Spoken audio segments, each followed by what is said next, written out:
Welcome everyone to the first session of microwave engineering subject. Today in this session we will briefly overview the syllabus and then recall few concepts which will be required while studying this particular subject. Right now on your screen you can see syllabus copy provided by our university. Here you can see there are certain prerequisites which will be required for studying this subject. These are electromagnetic engineering, antenna and radio wave propagation, and communication engineering. That means while studying this subject, we will several time recall few concepts of electromagnetics, antenna, and communication engineering. From time to time, we will see them in detail. Okay, so let's move on to the actual contents of the syllabus. Now, the entire syllabus is divided into 6 modules. Now, first on your screen right now, you can see first module, that is Introduction to Microwaves. In this particular module, what we will learn is that in the first unit, we will learn technical specifications about microwaves, like its frequency, applications, advantages, and so on.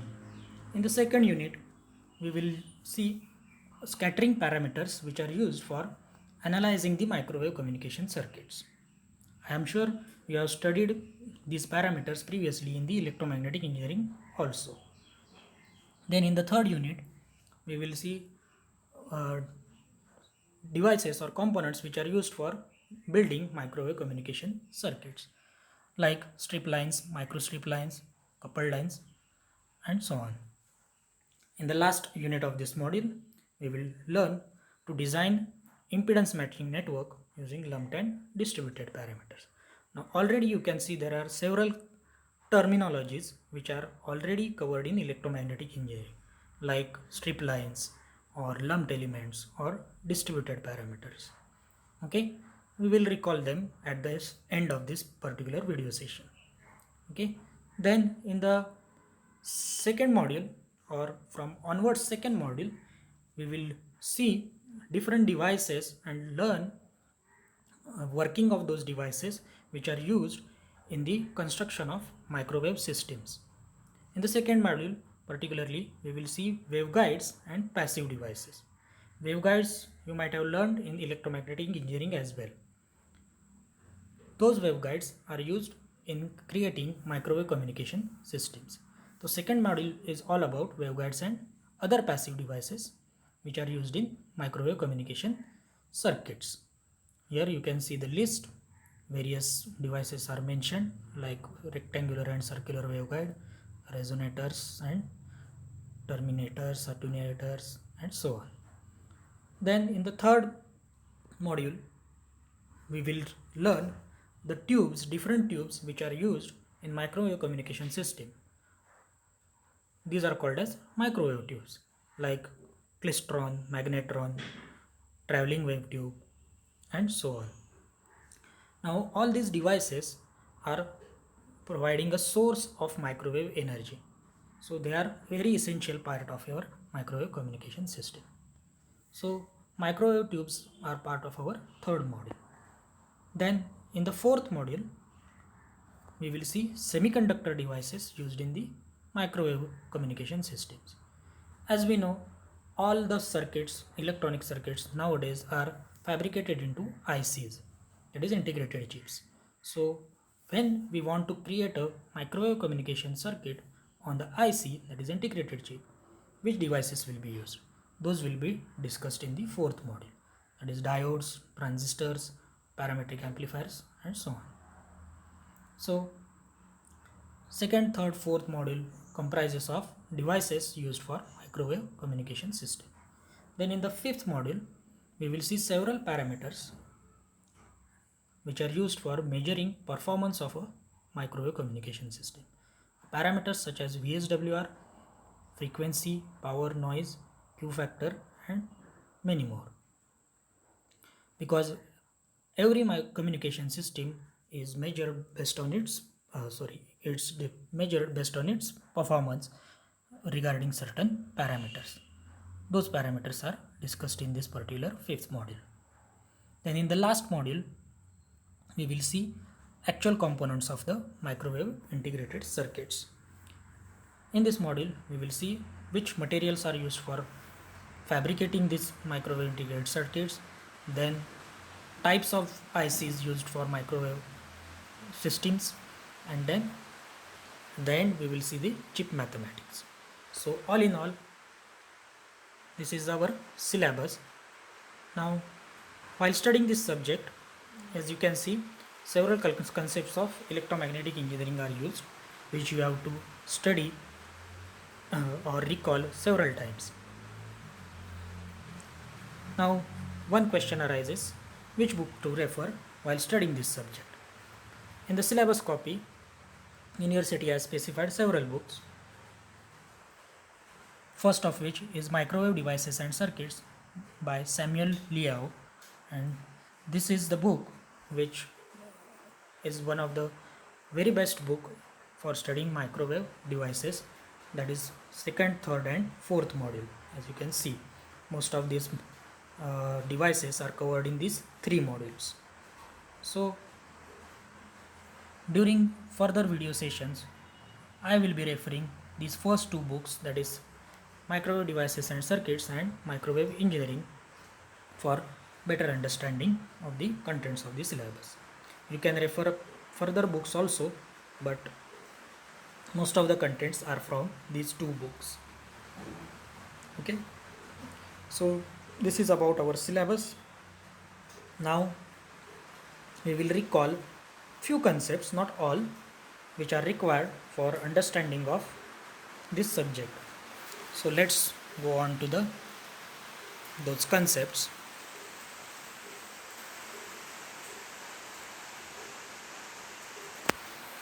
So let's start the revision. So during electromagnetics, you might have studied or you might have come across a term called as dielectrics.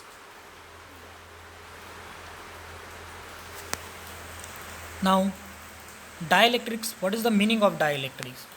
Dielectrics are materials that may not conduct electricity, but they produce charges on their surfaces when they are provided with electric field.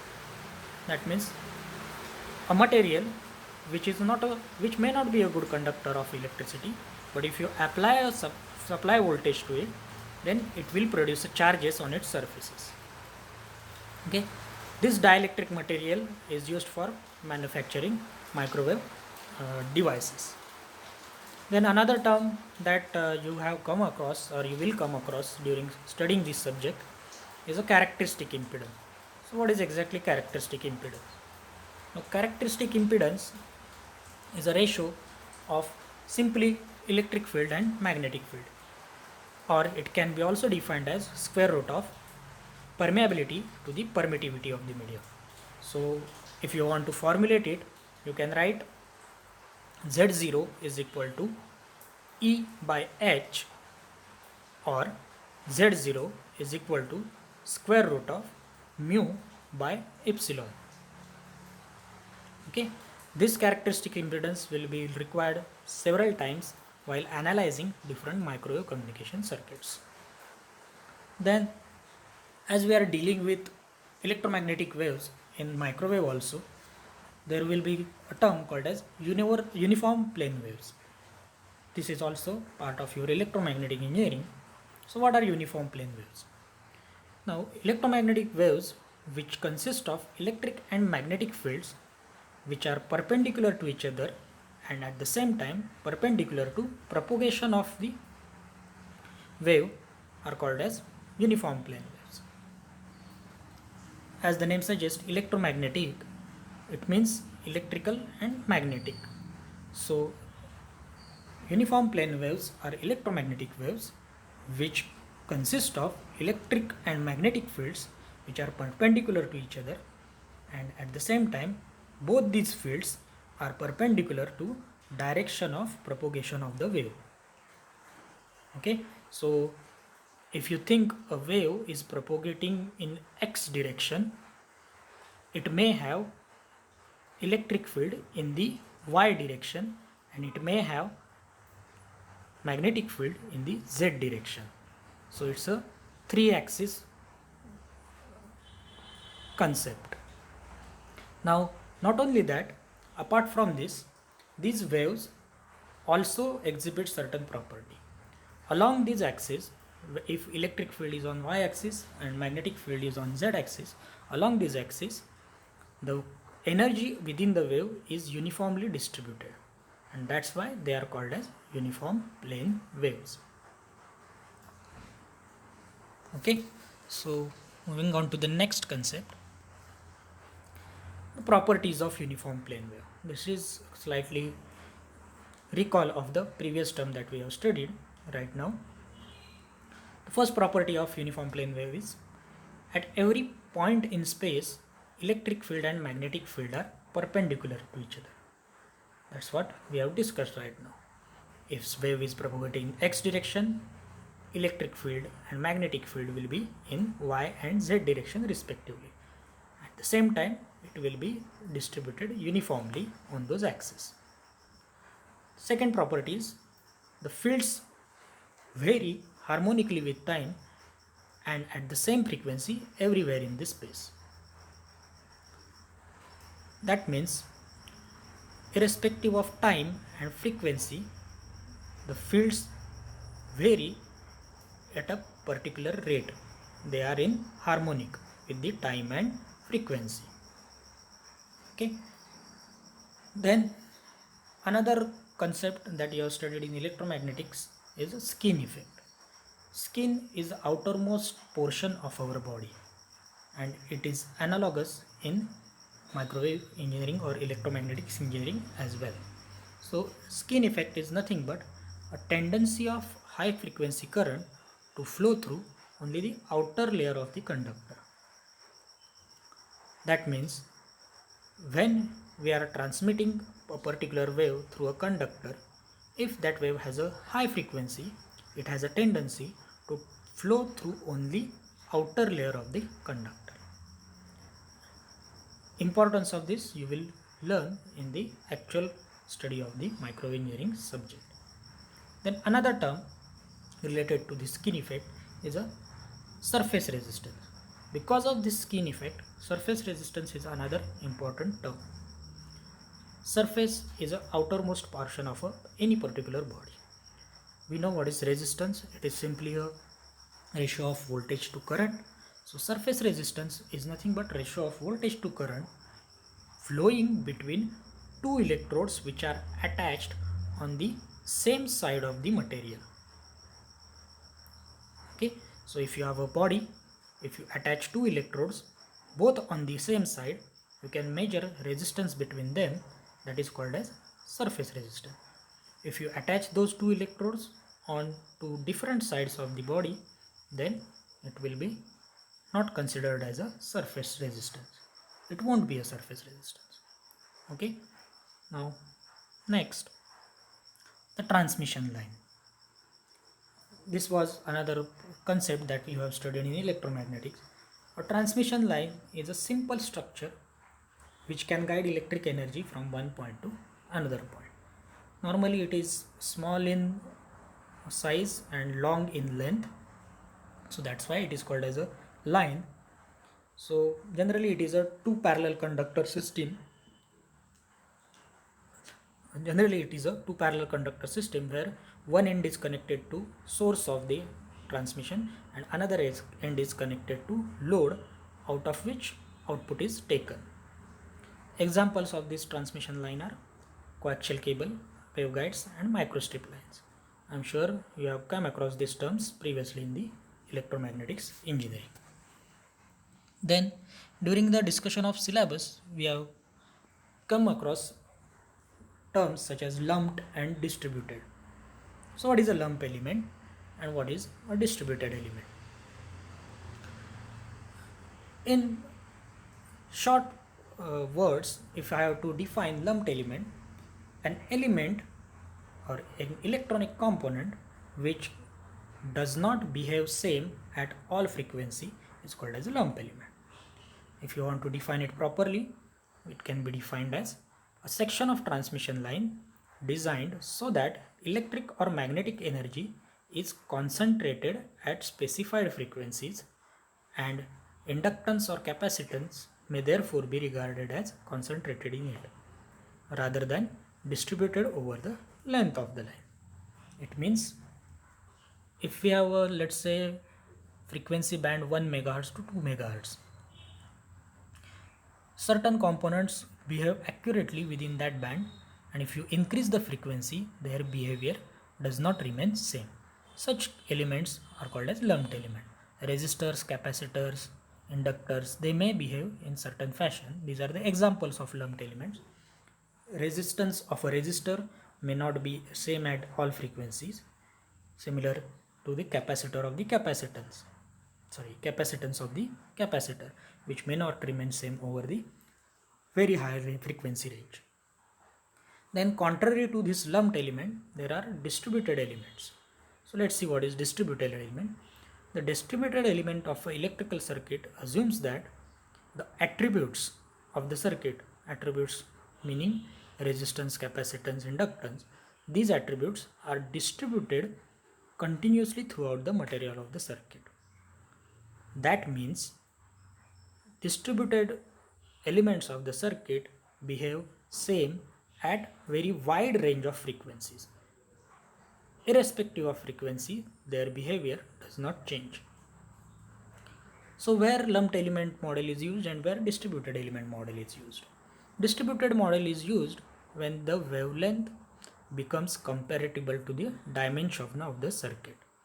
For example, if wavelength is 10 centimeter and the device which we are using, it has a size of 10 centimeter by 10 centimeter, then you have to use distributed model.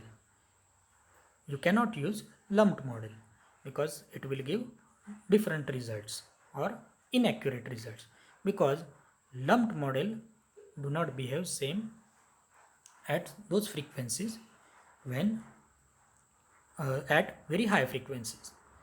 Now when wavelength, what we are saying that when wavelength becomes comparable to the dimension. Now wavelength is related with frequency because we know the relation C is equal to F lambda. C is constant. So if wavelength is large, frequency is small. If wavelength is small, frequency is large. And when frequencies are large, wavelength becomes smaller, and then they do not behave same at such high frequencies. Okay, so the last point tells the same thing about the lumped and distributed element. This occurs at high frequencies where wavelength is very short, or at low frequencies but very long wavelength. Transmission lines such as overhead power lines are not accurate using the lumped elements. Okay, so we know microwave engineering deals with the frequency in the very high region. So usually we don't follow the lumped element model. We can use lumped elements. We will see during the syllabus whether it is beneficial or not. But most of the times distributed element model is used in case of microwave communication circuits. Thank you. This ends our first session. In the next session, we will start with the syllabus. Thank you.